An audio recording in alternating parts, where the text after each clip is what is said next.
অমাবস্যা 2025-এ কবে পড়ছে?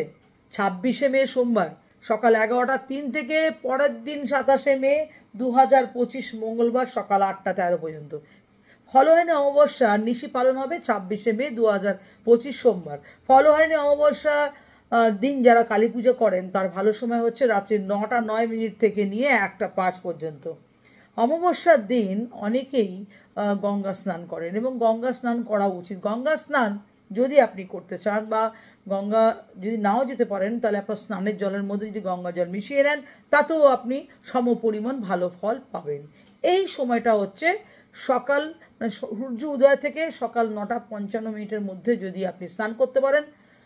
ফলহারিণী অমাবস্যার বিশেষ মহত্ব রয়েছে কি, যে এই দিন আপনি মনস্কামনা করে যদি আপনি কোনো ফলকে ত্যাগ করেন, মায়ের উদ্দেশ্যে যদি আপনি সেটিকে ত্যাগ করে দেন, যতদিন না আপনার মনস্কামনা পূর্ণ হবে ততদিন আপনি সেই ফলটা খাবেন না। দেখবেন অবশ্যই মা আপনাকে আপনার মনস্কামনা পূর্ণ করে দেবেন। কি করবেন এই দিনকে? এই দিনকে একটা থালা নেবেন, থালার মধ্যে 5 রকমের ফল নেবেন, তার মধ্যে একটি প্রদীপ দেবেন এবং মাটির প্রদীপ নিতে পারেন বা অথবা পিতলের প্রদীপ নিতে পারেন, যেটা ইচ্ছা সেটা নিতে পারেন। তার মধ্যে সর্ষের তেল দেবেন, তার মধ্যে একটু কালো তেল দেবেন এবং মলি সুতো দিয়ে তার সলতেটা বানাবেন, সেইভাবে জ্বালাবেন। জ্বালিয়ে মাকে প্রসাদটি অর্পণ করবেন এবং সেটি মাকে দান করবেন এবং 5টি ফলের মধ্যে যেটা আপনার ইচ্ছে বা যেটা আপনার বছরে সবসময় পাওয়া যায় কিংবা আপনার যেটা প্রিয় ফল সেটাই আপনি উৎসর্গ করেন মাকে। বলবেন যে যতদিন না মনস্কামনা পূর্ণ হচ্ছে ততদিন আপনি এই ফল একদমই খাবেন না, কোনোভাবেই খাবেন না, না জুসের রূপে বা কোনো অন্যরকম ফর্মে, কোনো ফর্মে আপনি এই ফলটিকে খাবেন না।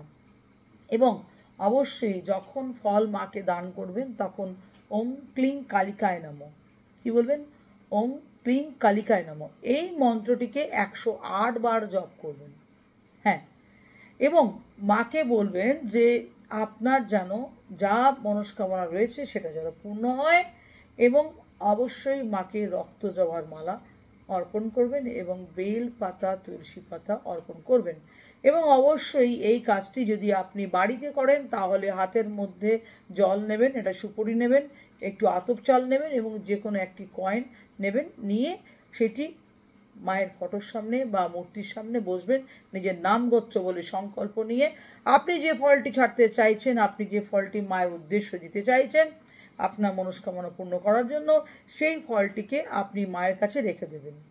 হ্যাঁ, এবং পরের দিন সকালবেলা সেই সমস্ত ফল যেগুলো রয়েছে সেগুলো নিয়ে গিয়ে কোনো গরিব মানুষকে বা কোনো মন্দিরের পুরোহিতকে এটা দিয়ে দেবেন এবং সাথে কিছু দক্ষিণাও দেবেন। এটা দেখবেন যে আপনার মনস্কামনা কিন্তু পূর্ণ হবেই হবে।